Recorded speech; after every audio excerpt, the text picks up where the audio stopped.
न किसी और पार्टी के, देखता है हमारे समाज की ताकत है।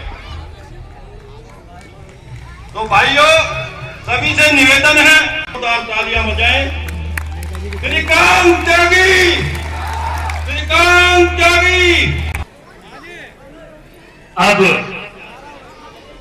जिनके लिए मेरठ की धरती बेताब है, श्रीकांत त्यागी, हमारे भाई छोटे भाई युवा मोर्चा के जिलाध्यक्ष अभिषेक त्यागी जी खरगोदा से हमारे बीच में नए पदाधिकारी नवनिर्माण की तरफ से मंदिर कमेटी।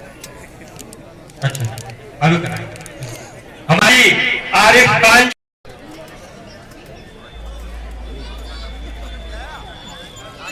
बहुत बहुत धन्यवाद माननीय राष्ट्रपति जी, बहुत बहुत बधाई।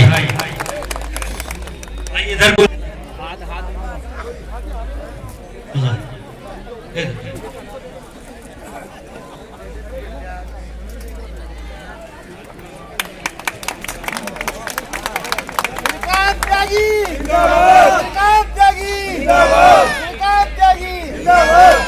त्यागी एक आंदोलन है, और ये आंदोलन और ये कांड तो श्रीकांत त्यागी को श्रीकांत त्यागी बनाए रखता है।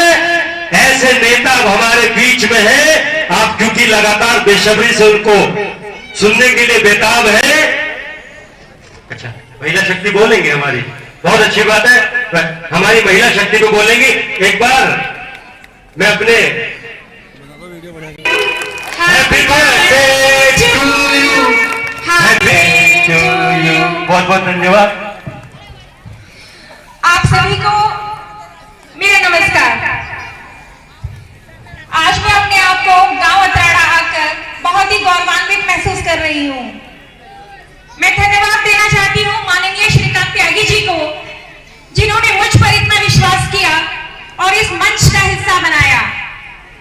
जो महिलाएं यहाँ पर बैठी हैं, मैं उन सभी को माता स्वरूप अपने नमन प्रदान करती हूँ। आप कृपया करके मेरे नमस्ते को स्वीकार कीजिए।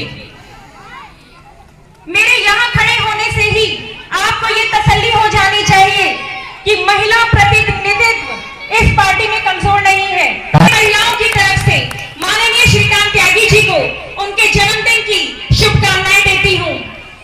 उनका तेज, उनके चेहरे की रोशनी हम में ऊर्जा का संचार करता है। जब मेरी पहली मुलाकात उनसे हुई तो समझिएगा कि मैं भी आप ही की तरह अनभिज्ञ थी कि राजनीति में महिलाओं का क्या। हमारे भाई श्रीकांत त्यागी जी एक बार खड़े होकर अभिवादन कीजिए। आपके बीच में हमारे राष्ट्रीय अध्यक्ष माननीय श्रीकांत त्यागी जी।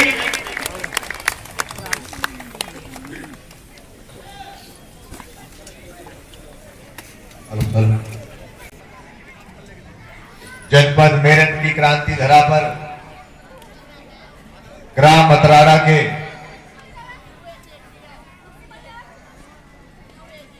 भगवान शिव के मंदिर के प्रांगण में आयोजित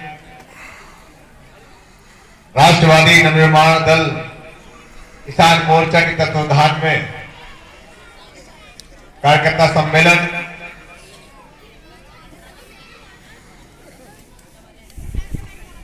जो पार्टी के किसान मोर्चे के जिलाध्यक्ष भी हैं, मंच पर उपस्थित राष्ट्रवादी नवनिर्माण दल के राष्ट्रीय महासचिव श्रीमान अभिषेक त्यागी जी,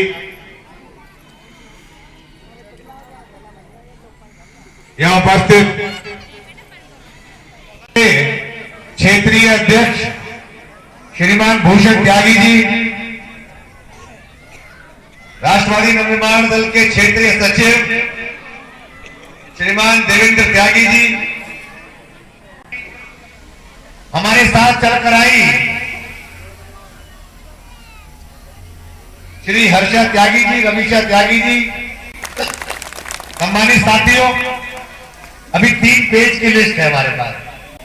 पूरा परिचय कराते हुए हमारे महासचिव महोदय मंच संचालन कर रहे थे और तमाम हमारे वक्ताओं ने अपनी अपनी बातों में अपने अपने शब्द रखने की कोशिश की, अपनी बात कहने की कोशिश की।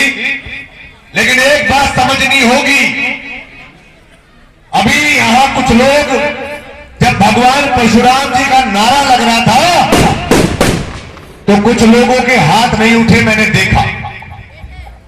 और ये इसलिए होना संभव था क्योंकि परशुराम जी को भगवान की उपाधि दे दी गई और उन्हें उनके विचारों को उनकी प्रेरणा से हमें दूर करने के लिए हमें उन्हें मूर्ति में स्थापित करने का काम कर दिया सम्मानित साथियों।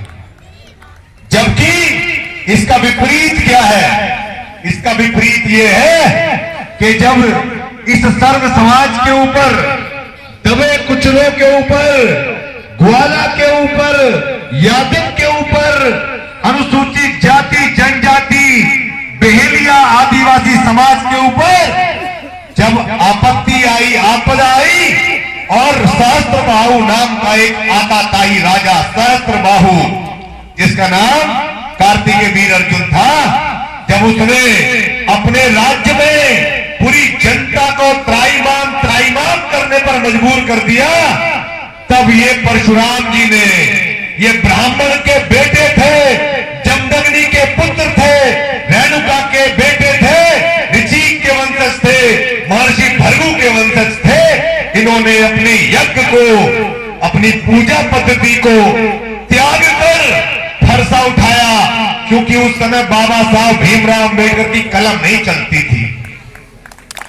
उस समय बाबा साहब भीमराव अम्बेडकर सुंदरम तनु शार्दुल चाम्रम काल व्याल कराल भूषण रगन्ना शांत प्रियम काशीशम कलिकलम चोट समन कल्याणम कनु मध्यम गिरजा फटी गुणनिधि कंदर सी संग्रम का उद्घोष करते हुए अपना फरसा उठा लिया। और जब फरसा उठा लिया